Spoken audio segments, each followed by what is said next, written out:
Right, so I'm just going to give you an update on what I decided to do because I decided to jump ahead and get the dual rotor system sorted out. So the X-ray view, there's a number of reasons why I decided to just jump ahead and let's do the dual rotor assembly. I've already started to print these segments, and there's one segment, 1/3 of the pizza segment of the new rotor, and the other third pizza segment is in there, which by doing it in 3 sections I get a much better round object. And the reason why I've decided to jump ahead is there's a number of reasons. And number one is that I don't want to keep buying copper wire, because every time I wind a coil for that single one, every time I wind a coil for that, I'm basically using up copper wire, which I can't really reuse again because it's stuck to the canopy and it gets messy. And not only that, it's going to be too short for the larger one. So, and I don't want to keep buying copper all the time. I mean, it's expensive to buy. It's like 13, or is it 14 quid for 500 grams of copper wire. It's not cheap stuff to buy these days. And obviously there's another reason. I already have the segments I took out of the other one, which I can use for the second rotor, so I can just slap them straight in to basically have dual rotors. So that saves me a bit of messing about because I can just put these in. I've already ordered another 50 magnets, which are coming hopefully tomorrow.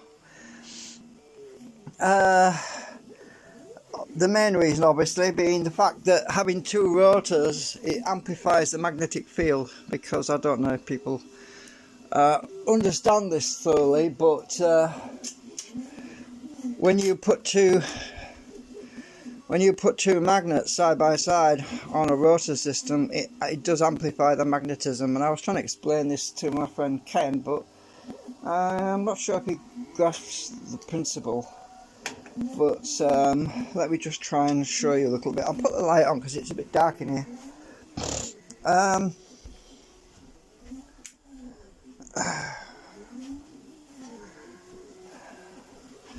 Right, so let me just grab my phone stand again, which I'm getting a bit fed up with actually, because I have to keep getting the damn thing out all the time. Still. Right, I'll just take the cover off of this phone, because just give me a sec. I'll try and explain it. The things I do for science.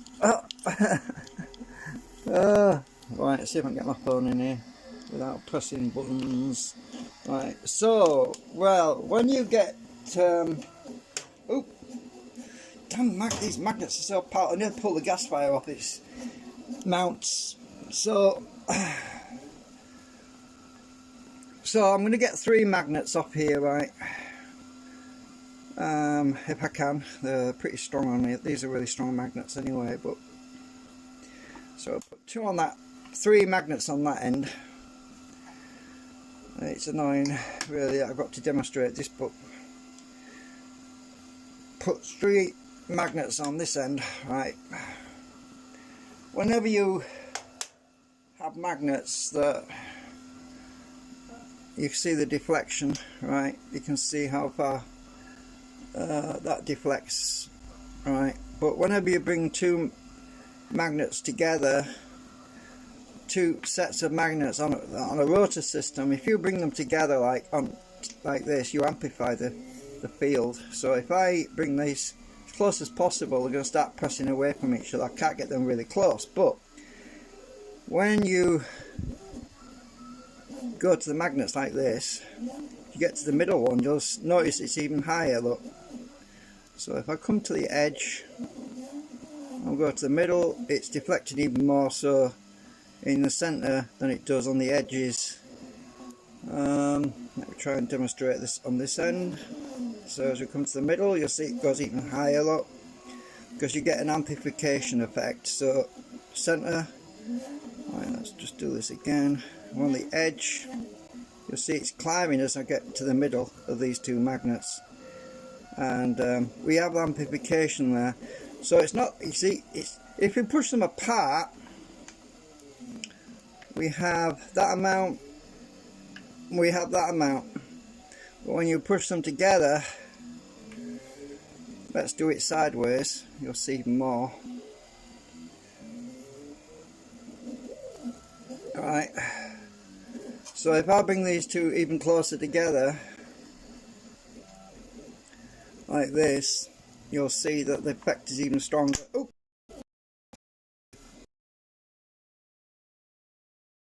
I'll separate them again like this, and now if you look at it, it's considerably lower down than what it was. Come together as well again, so it's like having a third invisible leg which is there. So these are really close together now. If I go to this end, come across, we get a much stronger deflection. Actually, when there's a gap bigger, the gap's bigger, they actually deflect even more. Right. So if you get a certain gap there, you get even more. But let's see where we need to be to get optimum. It's about an eighth of an inch. About an eighth of an inch gap there, and you get even more deflection. Right. So yeah, just use this principle, having the extra two rotors instead of just one rotor. Also the field is a lot wider, so there's less loss. It's less lossy when you have a wider field. You have a much wider field and you have less dips. So if I just have one magnet there, if you look at when I'm moving it along here, we have almost the full length of this of deflection, right? Whereas if I just have an individual magnet, you can come in from the side, it starts off weak and it gets stronger as you get to the middle, and it's weaker on the edges. So you can see the difference. As we get to the edge of the magnet there, it's actually fairly weak, and then you get to the middle and it gets stronger, and you get to the edge of that magnet and it's not very strong, and it gets stronger in the middle. That's the advantage of having two rotors with two magnets of the same polarity on opposite each other, is the fact that you don't have the losses that you normally see at the end of the magnet. You have a big increase all the way along, so you gain a lot more flux. So that's what I wanted to explain, and why I decided to, and obviously the coils are going to get more saturation, they're going to get a bigger pulse of energy. So in theory, well, in practicality really, rather than theory, we will gain probably 3 times the output with 2 rotors than with what we would with one, because of the fact that the lossy areas are on the ends where the flux normally folds around on itself. The flux cannot fold around on itself where the two magnets come together, because they're both pushing against each other, so you have a much bigger magnetic bubble. The magnetic bubble around that area is a much larger circumference than it would be if we were just doing it with one set of magnets. It would be lower, a much lower amplitude on there. So yeah, I just wanted to explain that a little bit. So yeah, I'm just waiting for the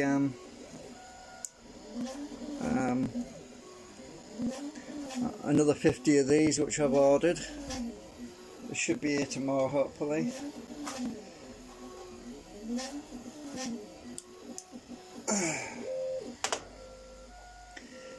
Yeah, so there's my other segment. So I need another segment after that, which is on the print bed right now.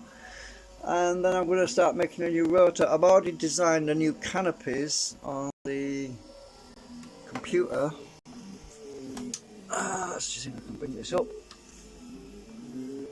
So I designed the new canopies for the larger road. I'll just take the X-ray off.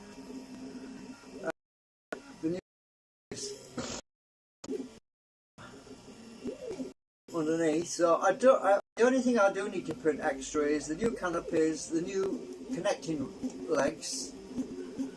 But I can still use the existing stator assemblies, which are I'll use 2 of these. Oops, hang on. So I'll be using 2 of these stators without the red bit in the middle. That's, you can forget about that because I'm not going to be using that. But let's just hide that so it's not confusing. Just hidden it.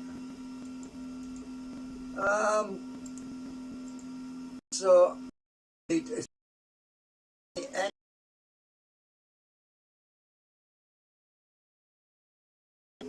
So it will. So I don't have to print everything all again, but I will need a wider stand, which is the bit at the bottom. And I was thinking about this, and I thought, well, do I actually need to make another wider stand?